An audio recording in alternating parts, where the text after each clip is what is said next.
o fato principal para eu ter decidido ficar é que a criação ela era muito machista na minha época. Então, Oi, meu nome é Calvin Alves. E eu sou a Duda Rodrigues. e eu sou Yuri Alcântara e você está assistindo Pode Sonhar.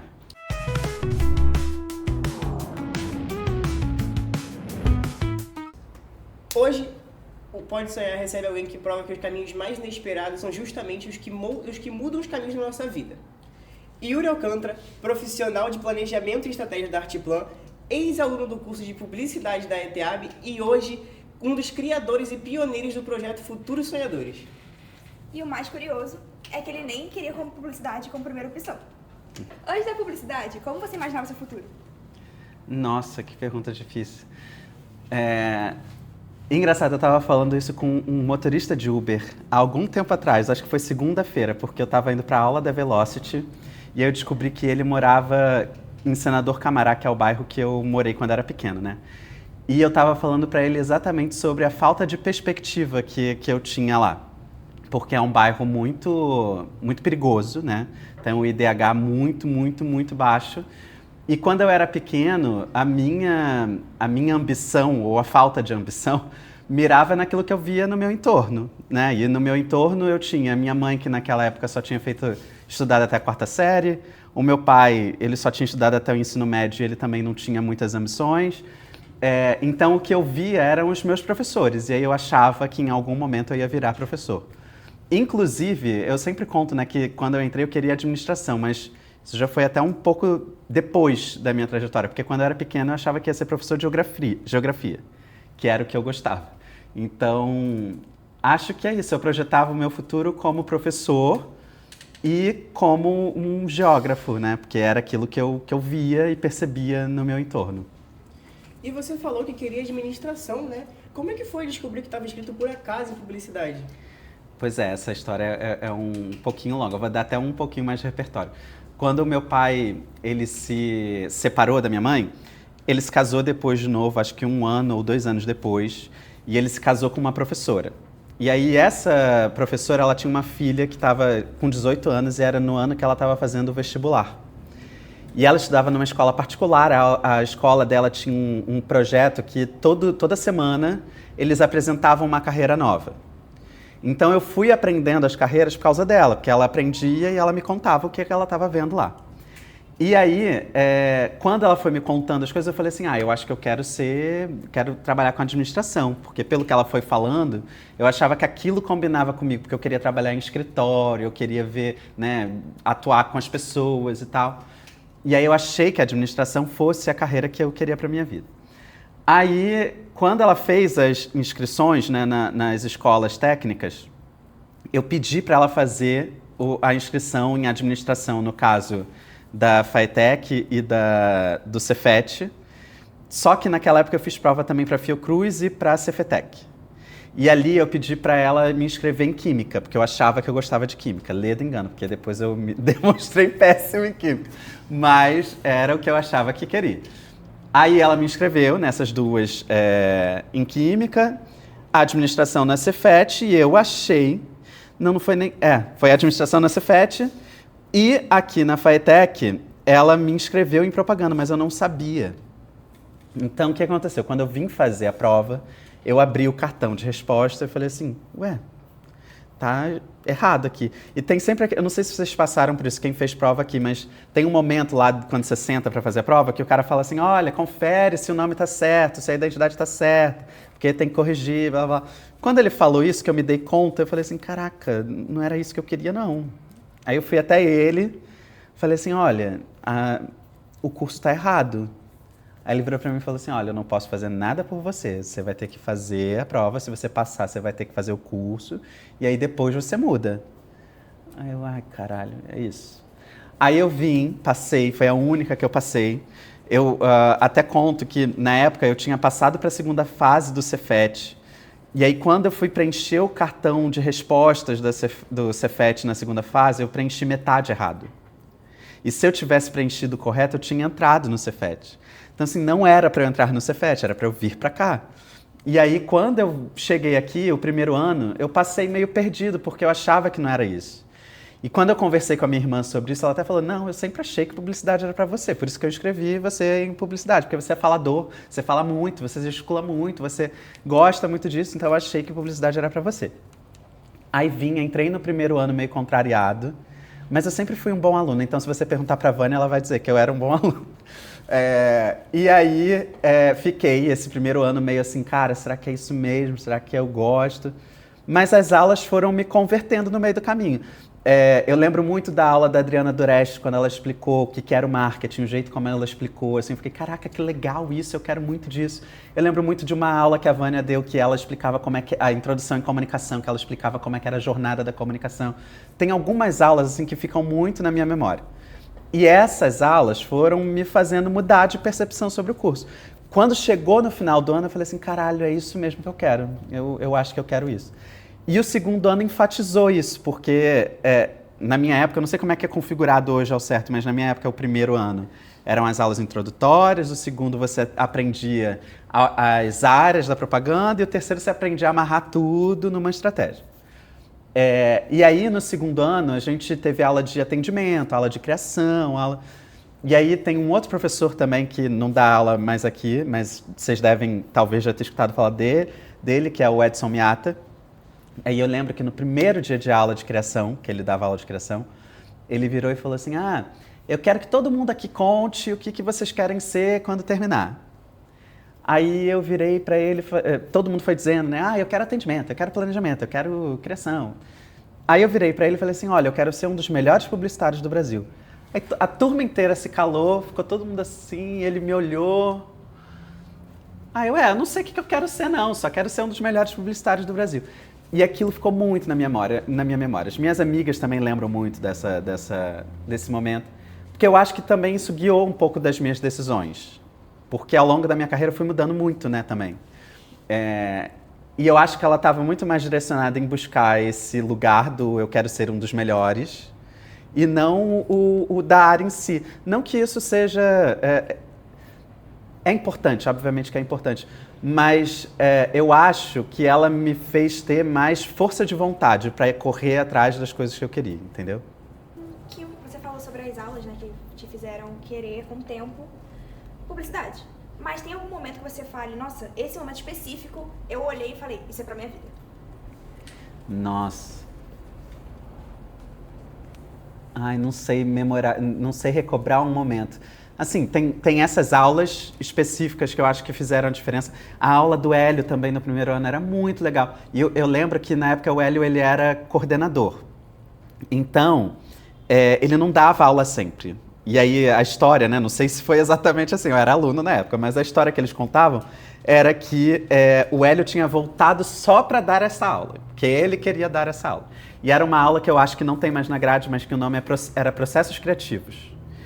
E era uma aula muito divertida, porque o Hélio pirava assim de um jeito que era muito, muito surreal. Eu lembro que teve uma... Engraçado, tô lembrando disso agora. Eu lembro que teve uma aula, um projeto, que era assim, todo trimestre tinha um projeto nessa aula. E aí em cada projeto ele ensinava um processo criativo diferente. Aí teve um trimestre que ele tinha pedido pra gente criar uma obra de arte com coisas inesperadas. Aí, na época, tinha uma série que eu gostava muito, as minhas amigas também amavam muito, que era Delcy, não sei se vocês já escutaram falar. Que na SBT era Delcy, Um Estranho no Paraíso. A gente amava essa série. E aí tinha uma personagem da série que se chamava Marissa, e a gente odiava a Marissa. E aí a gente fez uma boneca de lata com a Marissa. E aí, na época, você tinha que vender aquele projeto, você tinha que mostrar por que aquilo era uma obra de arte. No dia, eu sei que eu não argumentei, mas as minhas amigas argumentaram muito bem. E aí, no final, ele falou assim, pô, muito legal isso daí, até eu quero comprar essa boneca de lata. Então, assim, eu não acho que é um momento específico, mas são vários momentos que vão montando esse personagem. Que eu sou, né? Porque, enfim, cada um é um personagem, né? E eu acho que ele foi construindo essa pessoa, esse personagem que eu sou hoje, porque... Ali era muito sobre experimentar, era sobre apresentar, sobre convencer, que é parte do que eu faço hoje também, né? Então, acho que é isso. Não tem um momento, mas tem vários momentos que colecionados e juntados entre si construíram essa vontade, entendeu? São experiências muito enriquecedoras, né? Que te moldaram como você pensa hoje. Mas tem alguma experiência ou projeto que mudou a visão que você tem sobre a área? Um projeto de comunicação, alguma coisa que eu tenha feito? Isso, aqui na escola. Ah, aqui na escola.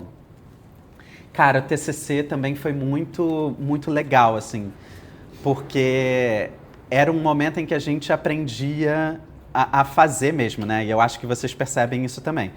É óbvio que ao longo do curso você vai fazendo muita experiência, né? Você vai criando muitas coisas, mas acho que o TCC é meio que o momento em que você descobre se você aprendeu mesmo ou não. E eu acho que foi esse momento assim de lampejo, de falar assim, caralho, eu acho que eu sou bom mesmo nisso aqui. Porque eu lembro que o meu projeto foi um dos melhores do ano, e eu lembro que o Miata também, que foi quem deu quem dava essa disciplina, geralmente eles mesclavam Cláudia Val e Miata, né? Não lembro se Vânia também deu, mas eu lembro que eles dois protagonizavam muito essa disciplina.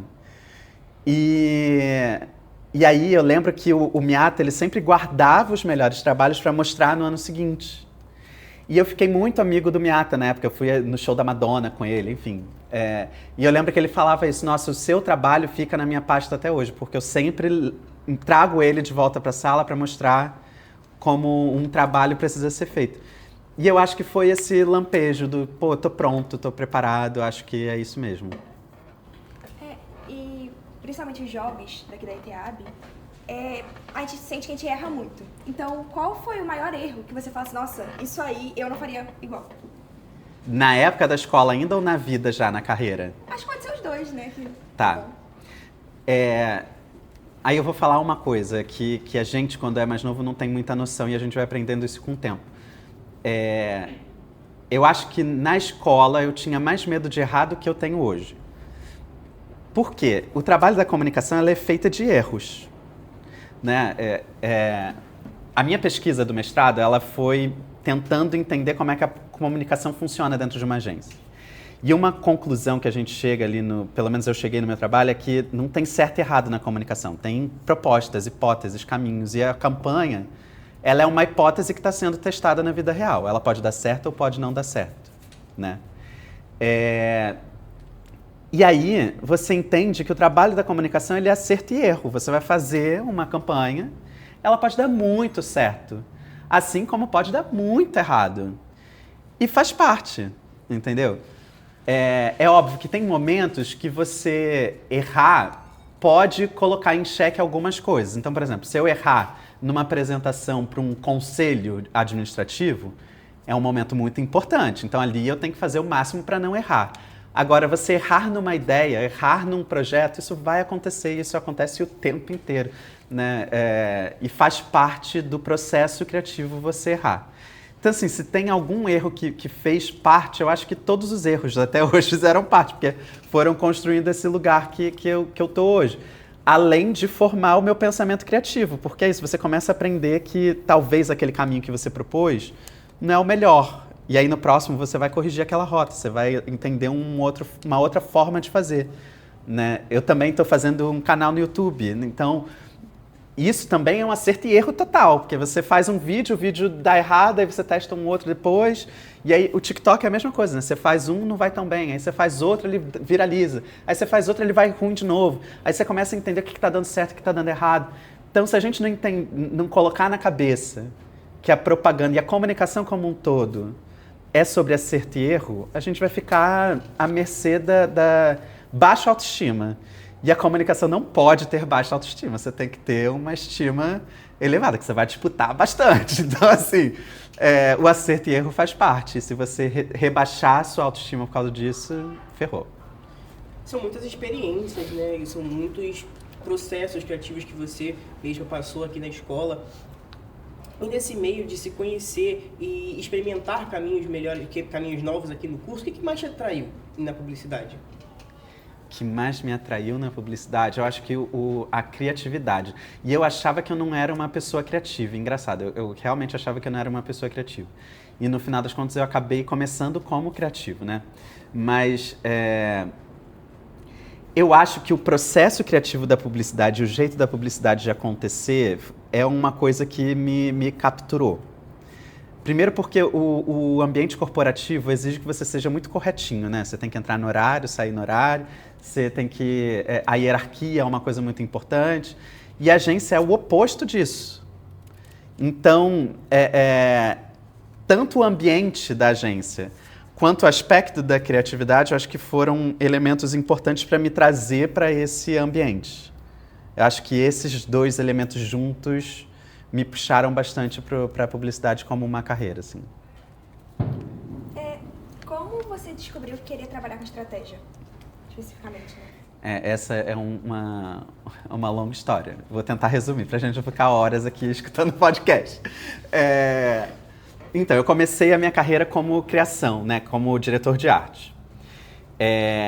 E quando eu fiz a faculdade, não foi nem tanto aqui na Adolfo Bloch, não. Foi mais na faculdade que eu fui desenvolvendo essa vontade pela área de marketing, pela área do planejamento. E eu tive uma professora na faculdade, eu não estou lembrando o nome dela agora, mas Patrícia, se eu não me engano.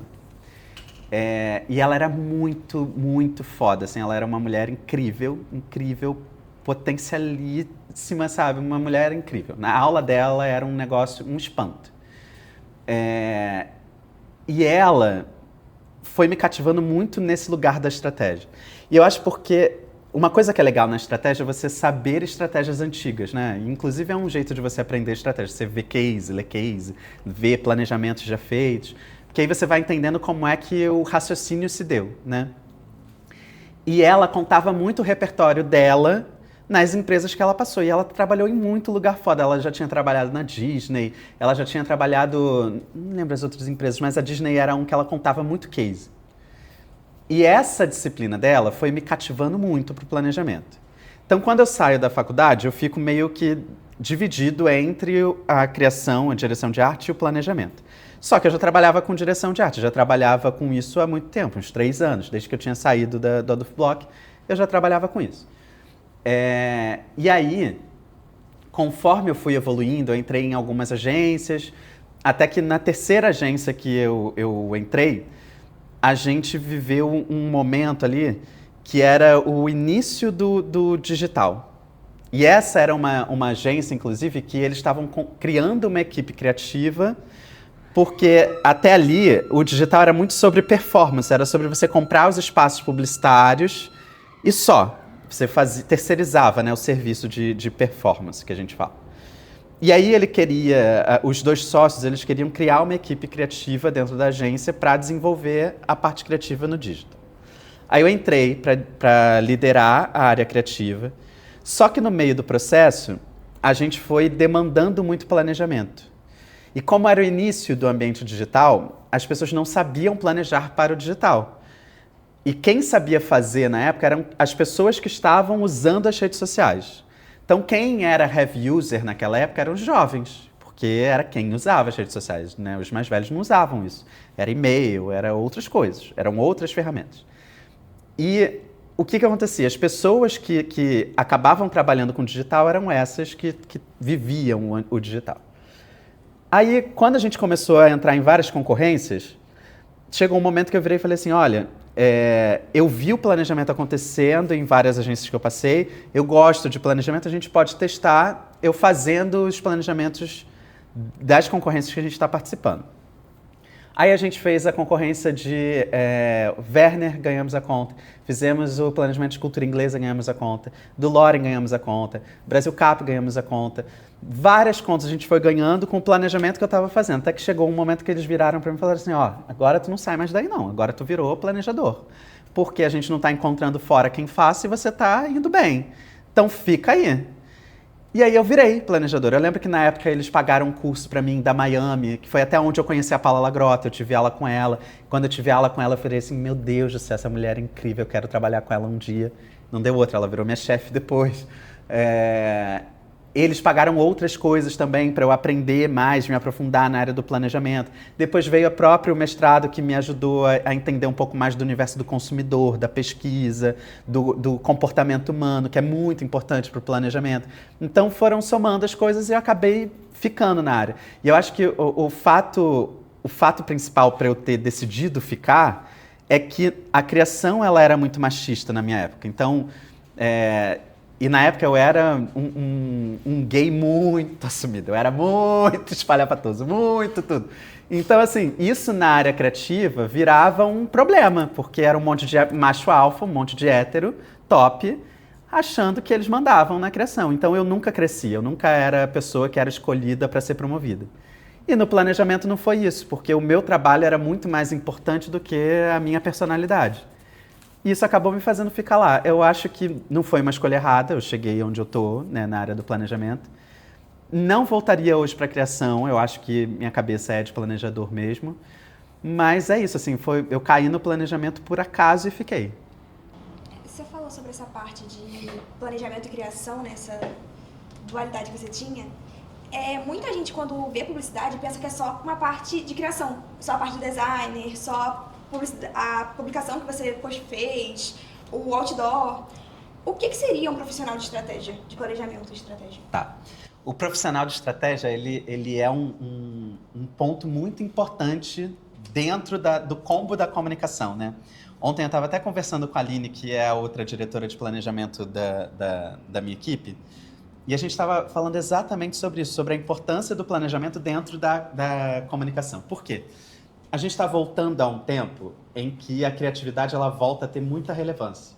E muito por causa da quantidade de canais que a gente tem hoje. Então, para você capturar a atenção de volta do consumidor, você precisa de criatividade para o gancho, né? Para você reter a atenção das pessoas. E a criatividade voltou a ser uma área muito importante dentro das agências. Porém, eu acho, e aí é a minha visão, que a gente está olhando para a criatividade de maneira errada ainda. Porque a gente está achando que é a mesma criatividade que a gente usava há 20 anos atrás. Não é sobre isso. Os canais mudaram, a forma como você faz isso mudou. E as outras áreas que foram crescendo na perpendicularidade ali ao longo dos últimos anos, que é a estratégia, o BI, né, essas outras áreas mais ligadas ao estudo do comportamento e dos canais, elas se tornaram muito relevantes hoje. Então, hoje a gente fala que tem um tripé muito essencial na comunicação, que é a criação, a mídia, obviamente, porque é quem vai colocar, né, o produto criativo nos espaços publicitários, mas a estratégia ela é fundamental, porque a quantidade de espaços que a gente tem hoje são muito grandes. Então, se você não souber articular aquela ideia que foi pensada para colocar nesses outros espaços, se você não souber que canais você vai privilegiar, se você não souber como adaptar aquela mensagem da campanha de TV para depois no TikTok, para depois no Facebook, para depois não sei onde, não vai funcionar. Então, o profissional de estratégia, ele é essa pessoa que, além de fazer esse estudo do consumidor, entender qual é o gatilho criativo, entender onde está a mensagem, qual é o argumento, ele é essa pessoa que tem a capacidade de falar assim, olha, esse argumento, não adianta você fazer uma propaganda de TV e adaptar para cá, porque não vai funcionar. Você tem que trazer esse argumento dessa outra maneira aqui no TikTok, e dessa outra maneira aqui no Facebook, dessa outra maneira no Reels, dessa outra maneira no YouTube. O profissional de estratégia é quem vai fazer essa articulação hoje. E aí, se você não tem ele integrado com a equipe, a estratégia de comunicação ela vai pro saco, porque não vai funcionar. Então, hoje o profissional de estratégia é isso. Além de entender o comportamento do consumidor, é essa pessoa que vai articular uma série de canais para fazer com que aquela campanha funcione de verdade. E uma campanha, do início, ela começa por uma big idea.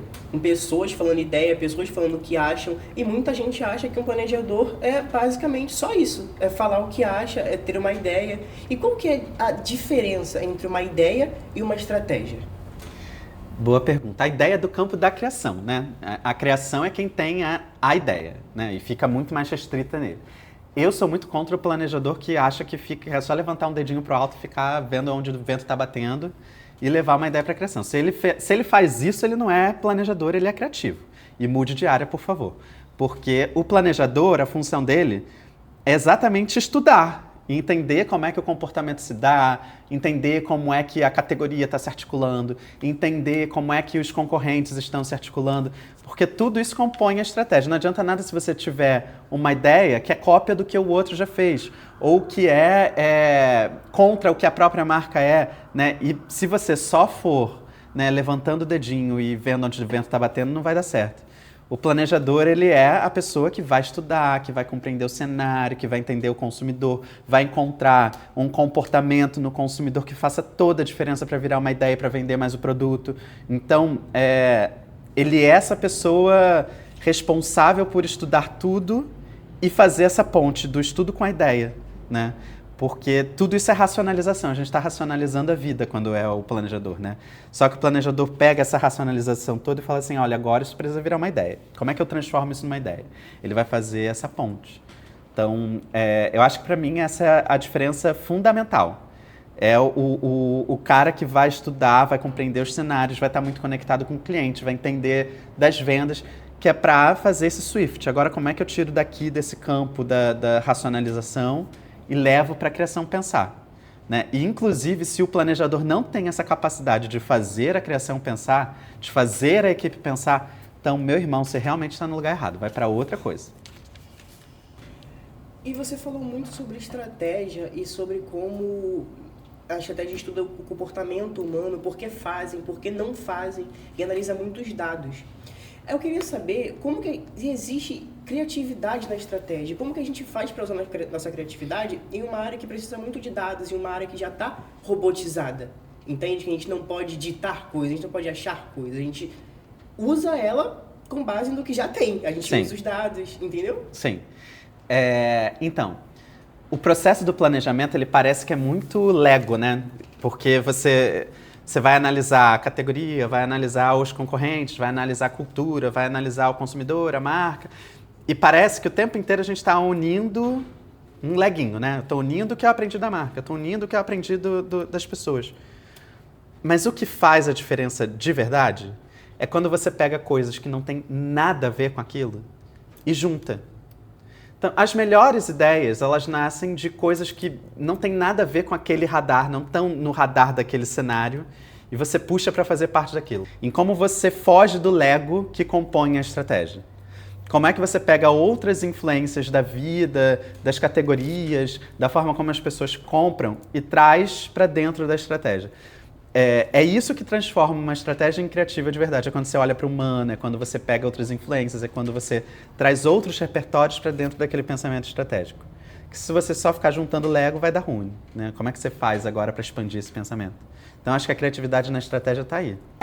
Qual é o maior erro que as pessoas cometem ao olhar a estratégia e pensar o que é estratégia? Quando elas entram na área de estratégia, qual é o maior erro que elas cometem? Porque elas acham que estratégia é outra coisa. Sim, a gente acha que estratégia é só unir esses leguinhos que eu estava falando ali atrás, né? E não é esse olhar diferente, é esse olhar de união das coisas.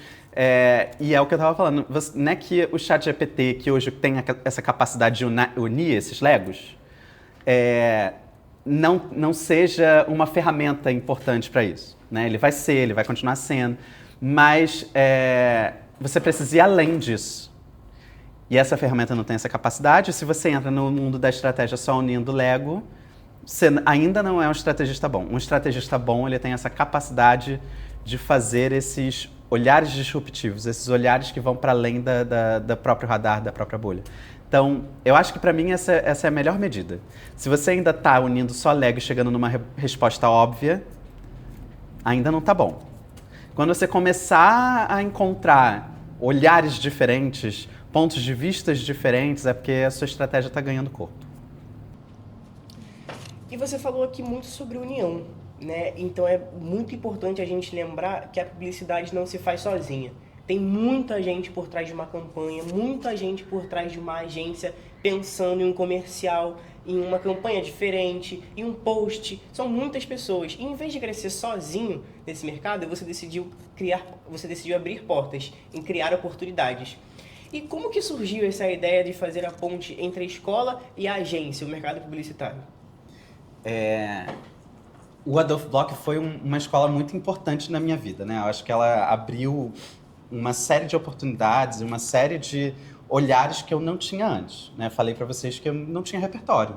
Eu fui construindo, óbvio, com a influência ali da minha madrasta, mas também quando eu entrei no Adolph Bloch, ele me deu um outro ponto de vista. E o Adolph Bloch, ele me ensinou a ser publicitário. Eu fico falando que na faculdade, Eu ensinava para os professores, porque eu saí daqui tão preparado, e eu já trabalhava também na área, que às vezes eu entrava numa aula e falava assim pro professor, não é assim não é assim que faz não, é assim, ó. Assim, abusado, né? Mas, sim. tinha muito isso, porque eu já vivia aquilo, já usava aquilo no meu dia a dia. Então, o Adolph Bloch ele foi um ponto importante para a minha trajetória. E aí, conforme eu fui crescendo e trabalhando na área, eu fui vendo muita gente que saiu junto comigo, saindo da área ou nem entrando. E pessoas que eram muito brilhantes. Então, eu sempre conto o exemplo de uma amiga que ainda é muito minha amiga, é uma amiga pessoal mesmo. E ela teve que sair da propaganda, e ela era muito boa, ela teve que sair da propaganda porque ela teve que começar a ajudar a botar comida dentro de casa. E aí, quando você tem que escolher entre seguir aquilo que você é bom e colocar comida dentro de casa, eu acho isso muito injusto, porque uma pessoa que vai estudar na ISPM, ela não tem que fazer essa escolha. O pai dela está pagando uma faculdade incrível, ela vai sair de lá cheia de contatos, vai entrar numa agência qualquer, às vezes a pessoa vai evoluir, é uma pessoa merda, entendeu? Um cara que é ruim, mas está lá crescendo porque tem o contato, porque estudou na ISPM, porque isso, aquilo. Então, assim, quando eu comecei a ver esses meus amigos perderem para isso, eu falei assim, cara, eu quero devolver. Eu quero que a trajetória das pessoas que entram hoje no Adolph Bloch não seja tão difícil quanto a minha e não se perca como aconteceu com a da minha amiga e com outros vários colegas brilhantes que foram saindo no meio do caminho. Porque é difícil, né? Quem entra aqui, a maioria de periferia, a maioria não tem os contatos, a maioria mal tem as coisas dentro de casa. Então, como é que eu poderia ser uma pessoa que vai abrir essa janela e vai abrir as oportunidades para que mais pessoas entrem na carreira, né, e trilhem uma trajetória de sucesso? Então, o projeto ele vai surgir muito disso. E ele vai surgir também de uma provocação que a Paula Lagrota fez para mim quando ela era minha chefe direta. Que quando eu estava virando gerente, ela virou para mim e falou assim, olha, você já é um líder, mas só que agora você vai entrar num outro estágio da liderança. E é um estágio da liderança que você não influencia só pelo seu arcabouço técnico, pelo seu jeito de fazer propaganda. Você influencia pelo que você é, pelo que você inspira, pelo que você acredita. Então, numa conversa, ela virou e falou assim, Yuri, qual é o seu propósito? Porque isso vai fazer muita diferença nas pessoas te seguirem ou não, acreditarem no que você fala ou não. Qual é o seu propósito? O que você quer para você? E aí foi um momento que eu estava vendo alguns conflitos no trabalho e eu comecei a perceber que na carreira não tinham pessoas como eu. E tinha uma cliente, né, que ela fazia uma coisa terrível. Que ela entrava na reunião, ela começava a contar as histórias de privilégio dela. E ela media as pessoas com quem ela ia lidar, com quem ela ia falar, se a pessoa respondia ao privilégio dela. Então ela começava assim, porque semana passada eu fui para Londres. E aí, quem já foi para Londres?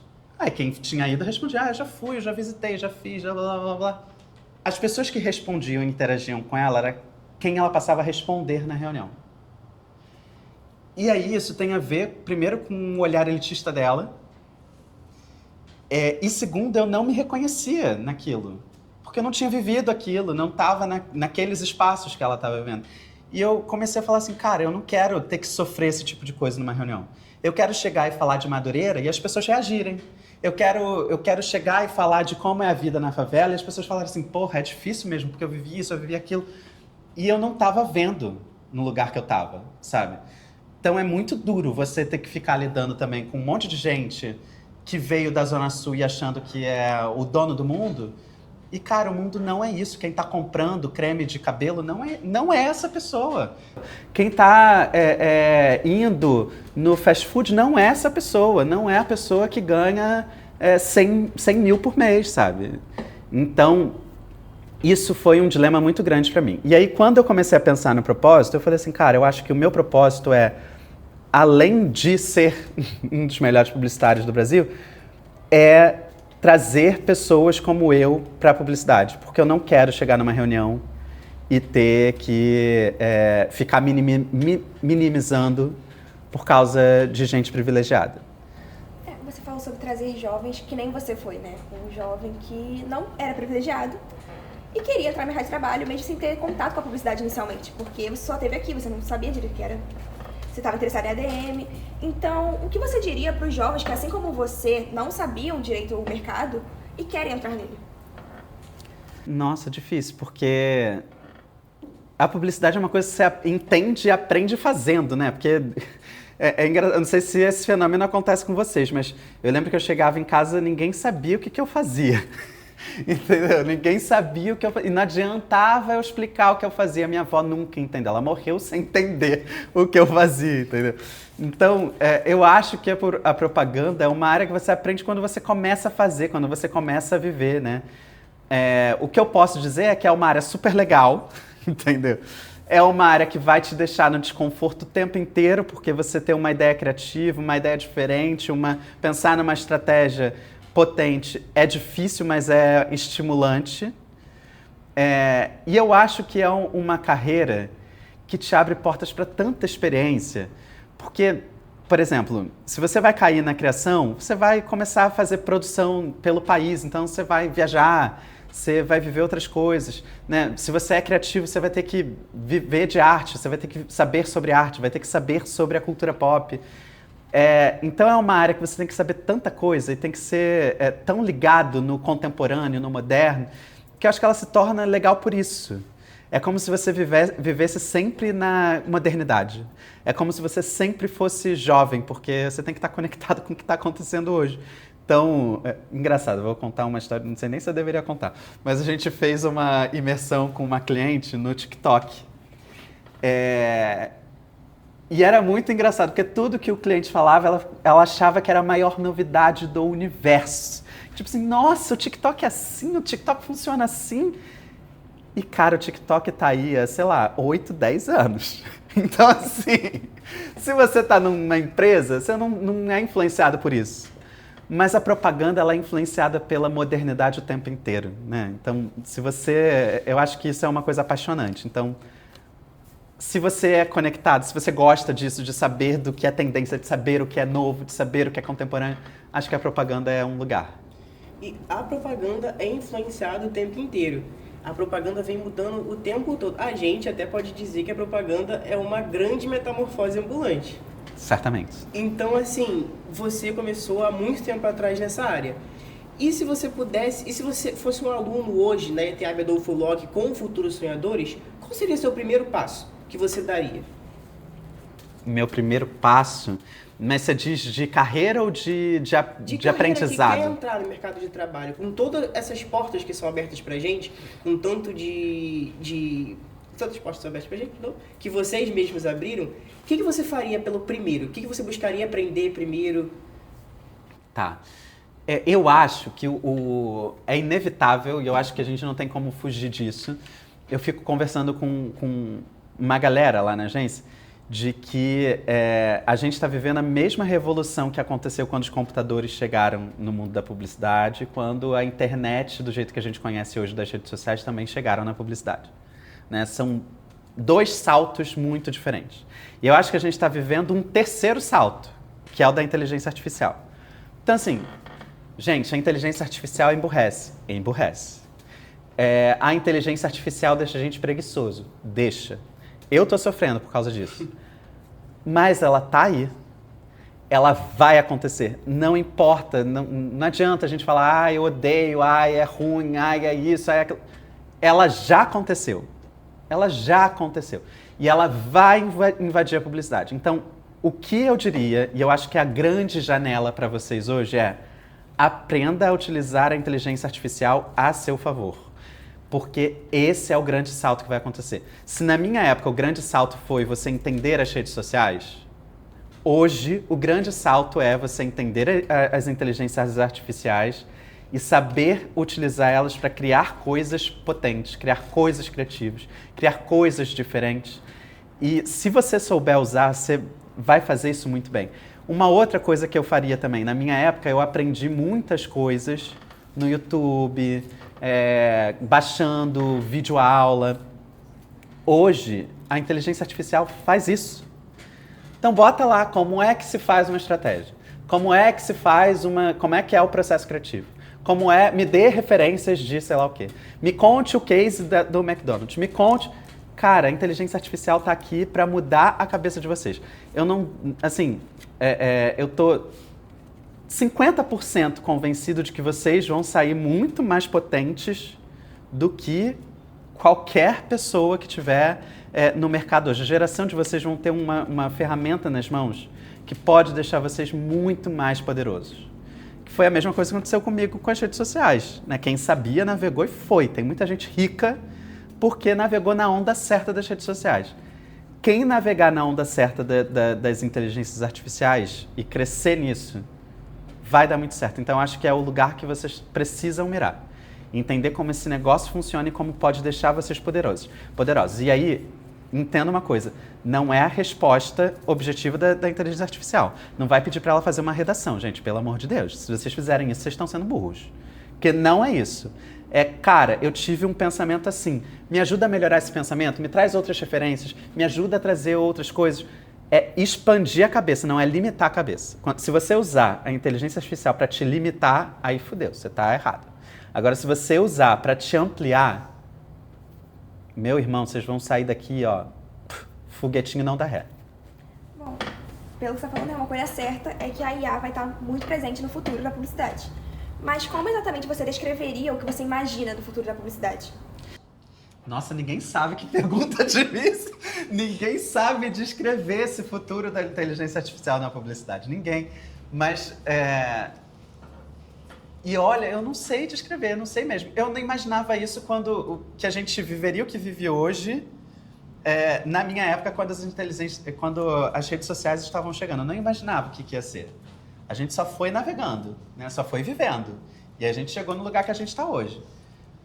Eu não sei o que vai ser o futuro da publicidade com a inteligência artificial. Uma coisa que eu posso dizer a gente vai ver mais propaganda com inteligência artificial, certamente. A gente já está vendo. Mas eu acho que ela vai influenciar muito nesse background, no chegar a uma ideia potente, no compreender melhor um insight, no desenhar melhor uma estratégia. Eu acho que ela vai encurtar o tempo das coisas. Eu acho que ela vai tirar, sim, vagas de algumas áreas. Vai acontecer, gente, é inevitável. Aconteceu isso quando o computador chegou, aconteceu isso quando o digital chegou. Vai acontecer de novo. Eu acho que o que é importante a gente olhar é para onde, o que continua de pé e como o que continua de pé vai se utilizar dessa inteligência artificial. Eu acho que ela vai impactar muito mais nesse background, no que está por trás da propaganda. Eu ainda não vejo como ela vai influenciar na ponta. Talvez na adaptação de peças. Talvez na adaptação de uma Big Idea. Eu acho que nesse lugar ela até vai conseguir. Mas, assim, essa é a resposta de $1 trilhão. Ninguém sabe, nem tem como projetar. Porque o negócio está surgindo agora e ninguém sabe mesmo o que vai acontecer com isso. Então, eu acho assim, a gente vai ver muita coisa diferente acontecendo. É uma revolução que a gente não faz ideia. E vai impactar muito, não só a publicidade, mas qualquer outra área. O que a gente vai ter que fazer é se adaptar. A gente se adaptou ao computador, a gente se adaptou ao digital, e eu não estou falando só a publicidade, não. Todas as áreas se adaptaram, né? Quando o computador chegou, ele matou muita coisa. A gente se adaptou, outras carreiras surgiram, outras coisas aconteceram, e eu acho que a gente vai ter que fazer isso, se adaptar a essa nova era. Não tem outra escolha, né? A vida é isso. E além de... Você falou sobre a questão de que vai acabar com algumas áreas, mas também pode surgir novas, né? Certamente. Certamente. Cara, com certeza vai ter um proletariado lá dentro da agência desenhando prompt. Isso é uma certeza. Hoje em dia tem muitas vagas, quando você vai pesquisar, né, vagas em sites, para pessoas que trabalham como designer em IA. Porque é muito mais ágil do que uma pessoa que não utiliza IA. Sim.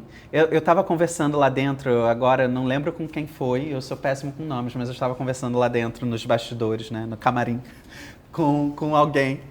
E eu estava falando, cara, daqui a 2, 3, 4 anos, o Photoshop possivelmente vai minguar. O prompt hoje ele é muito mais relevante. Porque você só precisa imaginar. Se você imaginar e souber descrever, a inteligência artificial vai fazer. Entendeu? O ChatGPT vai fazer, e com uma qualidade absurda.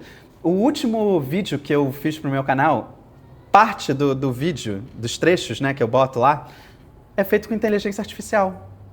Ou seja, você não vai mais pesquisar lá no banco de imagens, no banco de vídeos, você manda fazer. Então, assim, inteligência artificial, a pessoa que saiba disso, saiba fazer o prompt, saiba perguntar, saiba interagir, ela vai fazer muita diferença no mercado de trabalho. E eu acredito que muitas campanhas e até projetos que vocês fizeram, vocês usaram IA para ajudar e auxiliar vocês. Só que qual é a linha tênue entre eu tô mandando prompt e a IA, o ChatGPT, tá fazendo o que eu pedi ou ele tá pensando por mim? Porque eu acredito que se você colocar umas palavrinhas lá, ele até monta um prompt para você mandar o prompt para ele. Então como que a gente segue essa linha? Como é que a gente consegue manter esse equilíbrio? Eu acho que é ingenuidade da gente achar que o ChatGPT está pensando por nós. Eu não acho que ele pensa por nós. Porque ele tem respostas prontas, né? Então, assim, a resposta pronta dele vai estar a rebote do seu prompt. E o seu prompt, ele tem a ver com o seu repertório. Então, já é seu pensamento. O prompt que você escreve é o seu pensamento. Tem a ver com a sua limitação. Então, o repertório ele continua muito importante, tudo isso continua muito importante. E a qualidade do que o ChatGPT vai trazer tem a ver com o seu repertório. E aí, nesse sentido, eu acredito que pensar antes de colocar no ChatGPT é o que te torna relevante hoje. Então, trazer as referências que você quer que o ChatGPT traga, construir um prompt que tenha as suas referências, que tenha o seu repertório, que tenha o que você está vendo, o que você está vivendo. Quanto mais informação você embutir nesse prompt, melhor vai ser a resposta que ele vai dar. Mas aí vem um outro engano, que muita gente acha que é você pegar o que o ChatGPT respondeu, isso daqui é o trabalho pronto. Não é. Né? Depois que ele respondeu, você vai ver um monte de coisa errada, um monte de... Faz ajuste nisso, faz ajuste naquilo outro. Ou então você vai pegar aquilo, vai reescrever, vai repensar, né? Então, assim, a resposta que ele dá, ela é burra ainda assim. E ela tem a ver com a sua capacidade de pensar também. Então, quanto mais você interagir, mais você refinar, mais você lapidar o que ele está te trazendo, melhor vai ser. Respondi? Eu não sei se eu respondi. Respondeu. O que você acredita, analisando o mercado atualmente e esse crescimento da IA, que nunca deve mudar no mercado de planejamento de estratégia? Que você vai falar assim, nossa, isso aí, nunca a IA vai substituir a gente. Eu acho que é o que eu falei ali atrás desse olhar mundano, né?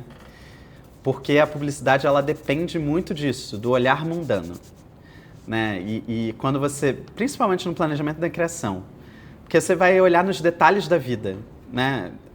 Hoje eu estava dando a aula para vocês e eu vou ter que contar esse repertório porque quem está vendo o podcast não sabe disso, não estava na aula. Mas uma das coisas que a gente ficou interagindo ali fazendo brainstorm eram detalhes que vocês estavam falando do comportamento diante de um concorrente da marca, né? E aí vocês trouxeram coisas, a cabeça explode, né? O brain freeze, né?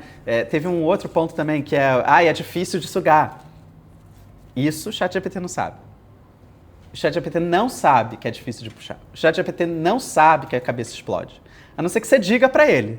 Se você disser isso para ele, ele vai buscar referências disso. Ele vai buscar um post na internet que foi feito com a cabeça congelando. Ele vai falar, olha, pessoas comentaram na internet, isso aí que você falou, que a cabeça congela. Mas se você não der isso para ele, ele não vai pensar nisso. Então, o viver o mundano, entender os detalhes, capturar essas coisas do dia a dia, do cotidiano, ainda é essencial e ainda vai ser muito importante. Porque a gente só vai ter, a inteligência artificial, ela só vai ter essa capacidade de capturar o mundano, os detalhes, os comportamentos, quando ela viver a vida. E ela só vai viver a vida se um robozinho tiver integrado com a inteligência artificial, com o ChatGPT, junto com a Tesla, junto com sei lá quem, que vai olhar o que a gente está vivendo, vai olhar a dona de casa cozinhando lá em casa, vai olhar como é que as pessoas interagem dentro de uma casa para entender o que faz a diferença para chamar atenção. Isso que chama atenção a gente só vê na vida. Se você não está conectado com a vida, não vai sair algo legal. Então, é isso. Acho que isso é o que vai fazer a diferença. E vai continuar fazendo diferença durante muito tempo. Eu acho que a gente vai se tornar um especialista na vida. Em olhar esses detalhes, em capturar o que a pessoa posta num TikTok e falar assim, porra, isso daqui dá uma ideia. Né? Então, esse olhar é nosso, é humano. E a inteligência artificial não vai ter. Eu entendo, e hoje em dia a nossa geração e os jovens estão usando muito a IA. Eu mesmo posso dar um exemplo próprio meu que eu nem penso mais direito. Agora se eu quero procurar uma coisa no Google, eu entro no chat GPT, pesquiso alguma coisa, um trabalho sobre o TCC, um trabalho sobre a escola normal e direto estou colocando no chat GPT. Só que isso numa agência é preciso muito mais a criatividade das pessoas. É preciso colocar o lado humano. E o que você procura nos jovens daqui da escola ou de todo lugar que querem entrar no mercado publicitário? Se você fosse contratar alguém hoje? Tá, proatividade certamente. Né? Isso é uma coisa, inclusive, que eu brigo muito com o meu time, de tipo, cara, seja proativo, bora, a vida tá acontecendo. Né? Então, proatividade, acho que coragem também, né? Tem que ter muita coragem, a gente especialmente, porque você está se jogando numa área, como eu falei, que não tem pessoas como você, então você tem que ser corajoso para viver naquele espaço, para lidar com aquilo, para trazer a sua referência, porque muitas vezes o seu referencial vai ser negado, vai dizer que, ai, não, essa ideia é ruim. Mas, porra, é óbvio que é ruim, porque não tem a ver com a sua vida de branco, né? Não tem a ver com a sua vida de Zona Sul. Então, assim, acho que ter coragem e... acho que para o planejamento especificamente é essa capacidade analítica, e hoje eu nem diria que é mais a capacidade analítica não, porque há alguns anos atrás eu diria que a capacidade analítica é fundamental no planejamento, porque você tinha que fazer a pesquisa, você tinha que ter a capacidade de olhar e extrair um aprendizado daquilo e a partir daquilo criar um insight. Hoje a inteligência artificial já está fazendo isso, ela analisa as coisas para você. Então, o pensamento analítico não acho mais que é o fundamental. Eu olharia para essa pessoa que tem capacidade de olhar para um comportamento, para algo especial na vida e transformar isso num pensamento estratégico, transformar isso numa ideia. Porque isso é o que as outras ferramentas não podem dar. Então, esse senso de o que funciona, o que pode capturar atenção, o que pode... E, cara, a geração de vocês tem isso muito forte. E não é uma questão geracional, não. Eu acho que tem a ver mais com a idade. Vocês estão saindo frescos com o que está acontecendo hoje. Né? Vocês sabem o que está acontecendo hoje. Que é uma coisa que não acontece mais na minha idade. Eu não sei mais o que está acontecendo hoje. Por tempo, por não uso o TikTok direito, por não estou nos grupos direito. Enfim, vocês estão conectados com aquilo que vira tendência. Vocês transformam as coisas em tendência. Então, vocês têm mais essa capacidade de capturar o que faz sucesso hoje. E se vocês souberem entender disso que faz sucesso hoje, o que pode virar uma ideia, o que pode virar um gatilho, o que pode... Se vocês souberem trazer as tendências certas, se vocês tiverem um olhar atento para a vida, eu acho que isso é um diferencial dentro do planejamento. E acho que pode ser também dentro da criação. Acho que são duas coisas, duas áreas que podem... absorver muito essa capacidade de vocês de estarem conectados com o que é grande hoje. Bom, isso é uma coisa que você descobre muito quando você está já trabalhando com a pessoa. Mas tem algo que você diria que, nossa, eu olhei para essa pessoa tem essa característica e eu quero minha equipe? É a força de vontade, a proatividade, a coragem, e é isso. Se eu olho para uma pessoa e falo assim, cara, sinto que essa pessoa está querendo muito, muito, eu tenho muito mais... mesmo que eu perceba que, colocando no nível, aquela pessoa talvez não tenha tanto repertório técnico, se eu ver que ela quer, eu dou a vaga para aquela pessoa. Porque aquela pessoa vai se sentir muito mais estimulada por estar no lugar que está. E ela vai se demonstrar muito mais capaz de buscar aprender as coisas do que alguém que acha que já veio preparado.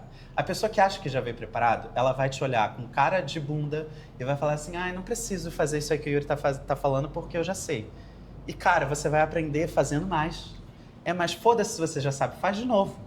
E faz de novo. Eu fiz 10 mil vezes a mesma coisa, eu faço até hoje a mesma coisa, mesma coisa, mesma coisa. E a gente só vai melhorar quanto mais a gente faz a mesma coisa. Então, a pessoa que acha que já sabe tudo, ela tá ferrada. Se a pessoa que chega pra mim e demonstra que ela quer aquilo, que ela tá querendo muito, que ela é proativa, que ela vai buscar, que ela vai querer saber, eu contrato. E isso se encaixa muito no que você falou sobre as pessoas. O mercado tá o tempo inteiro mudando e muito mais rápido agora, né? Então acaba que se encaixa muito nisso. A pessoa que acha que já sabe, ela não tá nesse negócio do mercado, está sempre mudando. Exatamente. Você pode hoje estar numa tendência que amanhã já passou do time. E já passou, gente. Na comunicação passa o tempo inteiro. É isso, passa o tempo inteiro. Desde que eu entrei, a publicidade mudou drasticamente. E ela, quando eu comecei, ela já tinha mudado drasticamente. Então, assim, é inerente à vida, porque a gente vai encontrar outros meios de se comunicar, a gente vai encontrar outras formas de chamar atenção, né? Tem um sociólogo, que é o George Simmel. Ele fala que o grande problema da humanidade foi a gente ter se enclausurado em grandes cidades.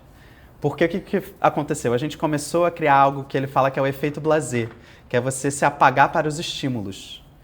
Porque dentro de uma cidade tem tantos e tantos e tantos estímulos que você passa a invisibilizar algumas coisas. Então hoje, você passa por um morador de rua e você acha que é normal, que você vê tanto aquilo. E é isso, você vai invisibilizando alguns estímulos, né? A comunicação, ela vive de apagar os estímulos. Todo ano um novo estímulo é criado e daqui a 2 anos esse estímulo é apagado. Você aprende a apagar isso mentalmente. Porque é inerente à vida urbana, é inerente à vida que a gente está levando hoje de alto fluxo de informação. Você vai apagar coisas. Então, se hoje o TikTok está funcionando, daqui a 2, 3 anos vai ter alguma outra rede social, vai ter algum outro canal de comunicação que vai fazer isso de maneira diferente e a gente vai prestar atenção naquilo. E aquilo vai ser o novo canal de comunicação que vai fazer todo o barulho, que vai... Enfim. Então, se você não se adaptar, se você não aprender tudo de novo, se você não tiver esse pensamento de alguém que está o tempo inteiro se renovando, você vai ficar para trás. Então, de novo, a mesma história lá da revolução do computador e da revolução do universo digital. Quem não aprendeu, ficou para trás. Ficou para trás mesmo. E a gente pode chamar 10 milhões de publicitários aqui para contar essa história para vocês. Vários deles vão falar, pô, eu não aprendi o Photoshop no momento certo, fiquei para trás. Ou eu não aprendi a lidar com o digital do jeito certo e fiquei para trás. E é isso, a gente está vivendo a revolução de novo, né? Tanto com o ChatGPT quanto com as redes sociais, porque o tempo inteiro elas mudam. Se você não souber aprender isso, se você não se adaptar, se você não se renovar, tchau. E você falou aqui sobre a pessoa do seu trabalho que media com quem ela falava pelas experiências e aqui também pela pessoa que se acha muito sabichão no seu trabalho. Então eu acredito que não só no mercado publicitário, mas aqui às vezes a gente tem umas experiências com umas pessoas que tratam a gente diferente e às vezes por um não ou uma experiência a gente acha que vamos desistir da área. Não, isso não é pra gente. Não, a gente não quer mais isso. Como é que a gente faz para lidar com esse tipo de pensamento no mercado publicitário? Eu não sei te responder, porque isso só o psicólogo vai conseguir trazer a resposta. É difícil. Porque vai acontecer o tempo inteiro, né? Não, a gente leva a vida inteira, né? Eu levo não até hoje. E frustra mesmo, né? Acontece. Eu não sei a resposta para isso mesmo. Eu não sei como lidar. Eu acho que acreditar em você é um ponto importante, porque quando você levar um não, você vai saber que não tem a ver com você, tem a ver com a outra pessoa que te deu não, né? E eu vou até falar uma outra coisa que eu falo hoje muito com a minha irmã. E a gente, quando está, às vezes, na etapa de vida de vocês, às vezes a gente não tem muita noção disso. Porque não é para ter mesmo, mas é uma coisa que você vai entendendo e lidando com o tempo. Mas às vezes você levou um não de uma vaga porque você não tinha o perfil, e faz sentido, mas quando o recrutador fala assim, você não tem o perfil, não é porque ele está sendo chato, não é porque você não era bom o suficiente, não tem a ver com ser bom. Às vezes naquela vaga precisa de uma pessoa que tem uma habilidade X.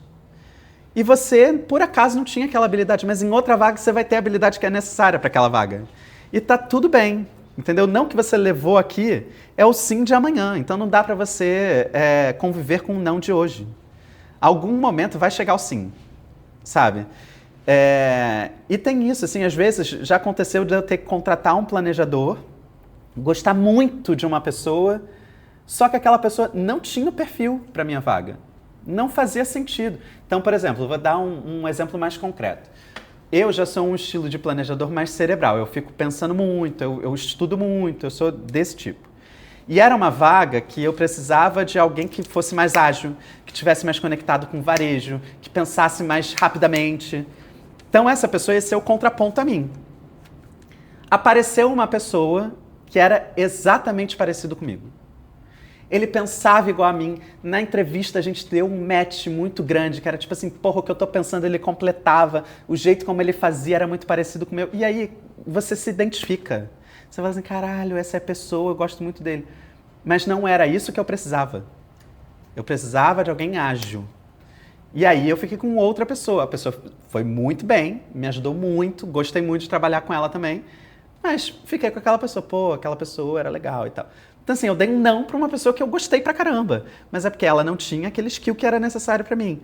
Em outro lugar ela vai ser fundamentalíssima, sabe? Ela vai fazer sentido em outro lugar. Mas naquele momento não era o essencial pra mim. Isso vai acontecer o tempo inteiro. Se a gente tomar um não como a sua própria capacidade, ferrou, porque não é sobre você, é sobre a necessidade, é sobre a outra pessoa, enfim, acho que tem outras coisas ali. Bom, agora eu tenho duas perguntas em uma, praticamente, que, bom, a maior parte das pessoas agora que está saindo do terceiro ano, tá querendo entrar no mercado de trabalho, né? Porque quando a gente sai da escola e a gente não tá no estágio, não tá no jovem aprendiz, a gente já fica, meu Deus, será que eu vou ser pro mercado de trabalho? Será que eu vou pra publicidade realmente? Qual conselho você daria para essas pessoas que estão saindo? E o que você acha que o mercado de trabalho vai estar procurando no futuro nas pessoas? O que você acha que vai se destacar nos profissionais? Vou contar uma coisa para vocês. Eu não saí daqui empregado. E, enfim, acho que isso já é uma resposta. Não é tudo. O sair empregado não é tudo. Não transforma isso numa ansiedade, sabe? Eu sei que é difícil, porque eu, na minha época, também saí muito ansioso. Então, tudo bem, acho que a ansiedade faz parte da idade de vocês. Mas continue insistindo, não pode deixar de insistir. O problema é desistir. Se desistiu, aí não vai conseguir, né? Continuar insistindo. A primeira pessoa que me deu o emprego foi essa minha amiga que eu tinha falado lá atrás, que saiu, virou outras coisas. Um dos empregos que ela acabou caindo era secretária de uma editora. Eu fiquei 8 meses depois que eu saí da Adolfo Bloch sem trabalhar. E aí eu tinha decidido fazer o pré-vestibular. Aí, depois de 8 meses, ela estava nessa editora, eles estavam precisando de um designer, ela foi e me recomendou. E aí eu comecei a trabalhar. Eu fiquei 3 anos trabalhando numa editora. Não estava numa agência, estava numa editora como designer. O meu primeiro estágio em agência veio no meu último ano da faculdade de publicidade. Ou seja, foram 5 anos depois do Adolfo Bloch. Então, gente, se não aconteceu no dia 1 que você saiu, depois que você saiu daqui, vai acontecer em algum momento. A questão é, continue insistindo, entendeu? Porque vai acontecer. Se você quer, se você insiste, se você corre atrás, vai acontecer. Yuri, você falou sobre como a publicidade muda a todo momento, sobre como os jovens hoje em dia têm o AI e o ChatGPT nas suas mãos para facilitar. E tudo vai mudando até para melhor ou às vezes para pior, porque muita gente perde o emprego. Consequentemente, mesmo que ajude, ainda tem o lado ruim. E o que ainda te faz sonhar dentro da publicidade? O que você acorda todos os dias e te faz ter vontade de continuar? Nossa, não sei. O que me faz sonhar dentro da publicidade? Cara, eu acho que a gente ainda tem uma coisa para avançar ainda muito, que não tem a ver só com as transformações da publicidade. Eu acho que tem a ver com a própria inclusão. Porque a gente discutiu inclusão ao longo dos últimos 10 anos, insistentemente, e acho que ainda não é o suficiente. Eu acho que ainda falta muita inclusão. Então, o meu sonho hoje na publicidade é ver pessoas diversas de verdade, pessoas de periferia de verdade alcançando lugares como os meus. Porque a publicidade ainda é feita de privilégios, mesmo quando ela tem cor.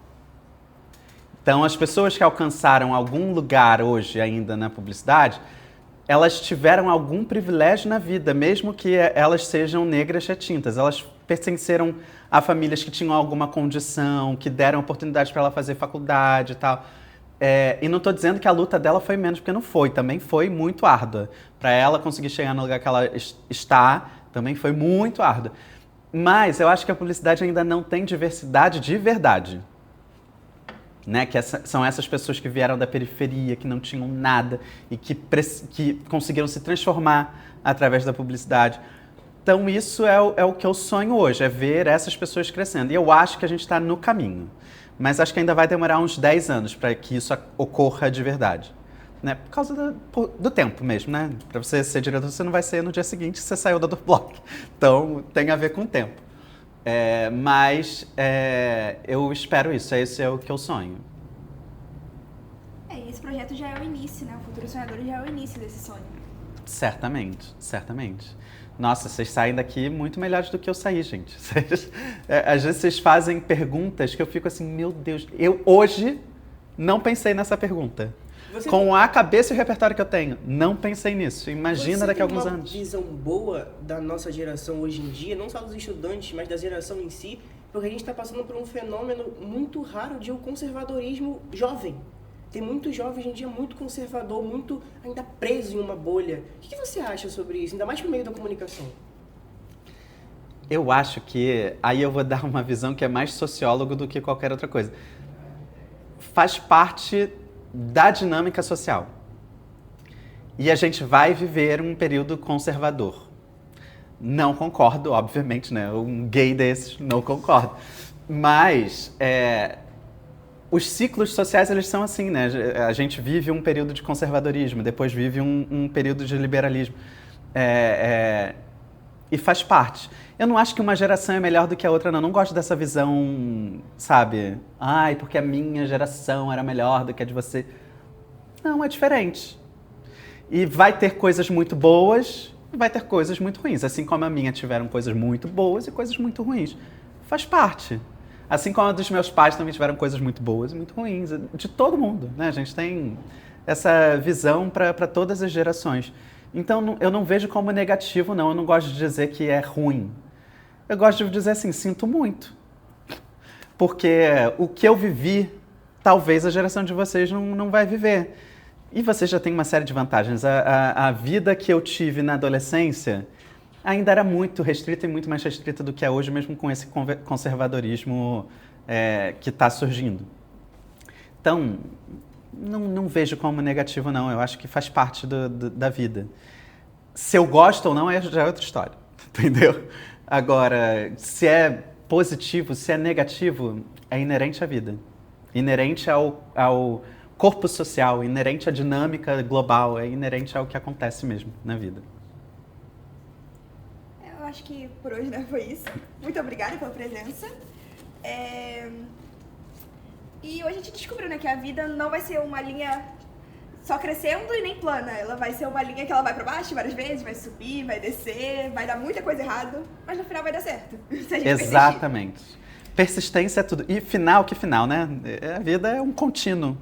Vai subir, vai descer, vai subir, vai descer. E se a gente não souber lidar com isso, não vai viver. Né? Então faz parte. Faz parte da história. A gente vai receber nãos, vai receber sims, e é isso. Muito obrigado, Yuri, por compartilhar hoje a sua experiência com a gente, esses insights maravilhosos. E assim, por ter criado o projeto Futuros Sonhadores também, que é uma grande porta enorme pra gente, pros futuros alunos que estão vindo, pros que já saíram, com certeza estão marcados pelo projeto. Muito obrigado e assim, sempre que quiser, tá muito bem-vindo aqui na nossa escola, tá? A gente adora suas palestras, inclusive esse podcast a gente adorou. Muito obrigado. Obrigado a vocês. Até o próximo, então. Até o próximo. Galera, não se esqueça de seguir meu canal. Eu tenho um canal no YouTube, é só botar o meu nome, Yuri Alcântara, Y-U-R-I, Alcântara. Vocês vão achar lá. Conto cases, falo de estratégia. Segue meu canal. E o canal oficial do Pode Sonhar, que é esse do YouTube, e o Instagram Pode Sonhar com 2 R's. E também estamos disponíveis no Spotify.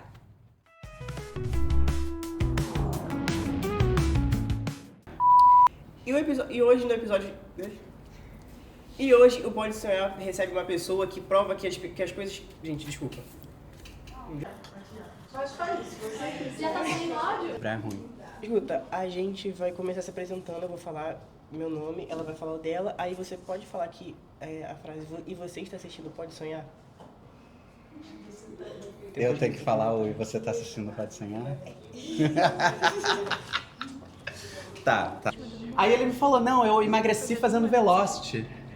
Eu não gostei desse começo, não gostei da minha voz.